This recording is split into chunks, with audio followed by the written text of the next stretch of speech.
नमस्कार दोस्तों, कैसे हैं आप साथियों। महाभारत के रहस्यों के बारे में अभी मेरे चैनल पर जो वीडियो डाले जा रहे हैं उसमें इस वीडियो में तीसरे रहस्य का जिक्र किया गया है जो कि बहुत ही रोमांचक और रहस्यमय है। वो है विचित्र जन्म कथाएं।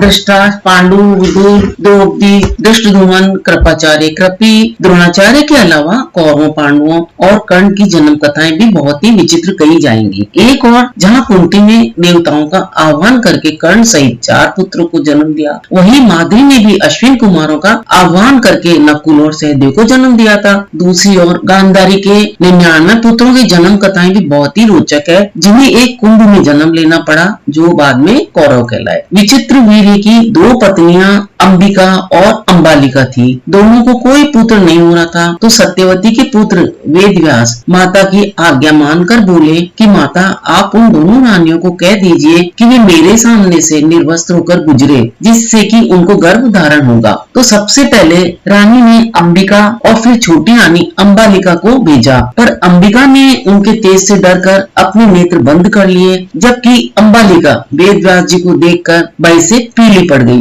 वेदव्यास जी ने लौटकर माता से बताया, माता, अंबिका को बड़ा तेजस्वी पुत्र होगा, किंतु नेत्र बंद होने के कारण वो नेत्र दोष से पीड़ित होंगे, अर्थात अंधे होंगे, जबकि अंबालिका के गर्भ से पांडु रोग से ग्रसित एक पुत्र पैदा होगा। यह जानकर माता सत्यवती ने बड़ी रानी अंबिका को पुनः वेदव्यास जी के पास जाने का आदेश दिया, पर इस बार बड़ी रानी ने स्वयं न जाकर अपनी एक दासी को बहला फुसलाकर वेदव्यास जी के पास भेज दिया। दासी बिना किसी संकोच के वेदव्यास जी के सामने से गुजर गई। इस बार वेदव्यास जी ने फिर आकर माता सत्यवती के पास जाकर कहा, माते, इस दासी के गर्भ से वेद वेदांत से पारंगत अत्यंत नीतिवान पुत्र उत्पन्न होगा। इतना कहकर वेदव्यास जी फिर अपनी तपस्या करने के लिए चले गए। अब हम सोचते हैं कि इन्हीं 2 पुत्रों में से एक धृतराष्ट्र के यहाँ जब कोई पुत्र नहीं हुआ तो वेदव्यास जी की कृपा से ही 99 पुत्र और एक पुत्री का जन्म हुआ,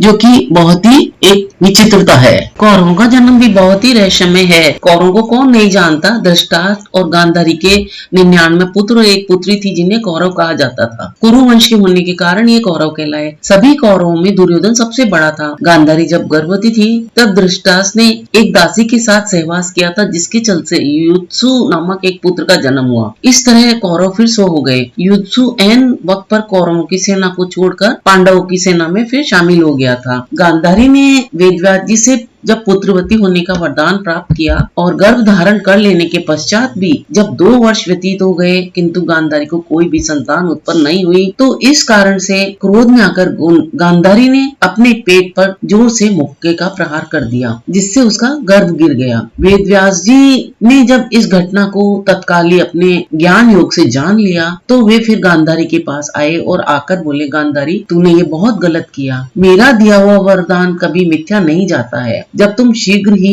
अब जाकर 100 कुंड तैयार करवाओ, उसमें घृत भरवा दो। वेदव्यास जी ने गांधारी के गर्भ से निकले मांस पिंड पर अभिमंत्रित जल छिड़का, जिससे उस पिंड के अंगूठे के पौरवे के बराबर 100 टुकड़े हो गए। वेदव्यास जी ने उन टुकड़ों को गांधारी के बनवाए हुए 100 कुंडों में फिर रखवा दिया और उन कुंडों को बोल दिया कि 2 वर्ष के पश्चात ही इन्हें खोलना है, बीच में इन्हें कोई नहीं खोले। यह आदेश देकर वह अपने आश्रम में चले गए। 2 वर्ष बाद सबसे पहले कुंड से दुर्योधन की उत्पत्ति हुई। फिर उन कुंडों से धृतराष्ट्र के शेष 99 पुत्र और एक दुशाला नाम की कन्या का जन्म हुआ। तो दोस्तों, इस तरह से कौरव और पांडवों के जन्म की जो कथाएं हैं वो भी बहुत ही रहस्यमय है। आपको इनकी जन्म कथा के बारे में जानकर कैसा लगा? अगर ये जानकारी अच्छी लगी हो तो मेरे इस चैनल को लाइक, शेयर और सब्सक्राइब करना ना भूलें। अपना कीमती समय देकर वीडियो देखने के लिए आपको बहुत बहुत धन्यवाद।